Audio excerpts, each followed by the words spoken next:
All right, are you guys mentally ready for all this carbon I'm about to show you? Check it out, guys. 2023 KTM 450 SXF.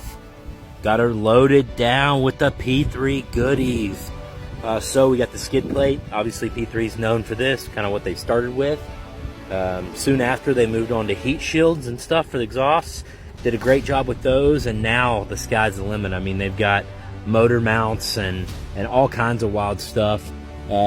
Here's the clutch cover. This is relatively new. You know, this is a 23-piece lower tank cover.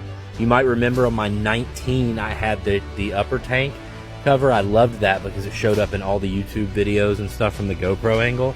Really sick. I don't think they have that for 23 yet, but their newest product is going to be these frame guards right here, and they're sweet. The OEM frame guards actually stop right here, and these go all the way up, protect the frame to the top. They fan out in the back. They still have the hooks, go into your number plate. They fit well down here. I'm not sure if they'll work if you have the extender on your master cylinder or not. You might have to do some modification there, but otherwise, guys, I dig it.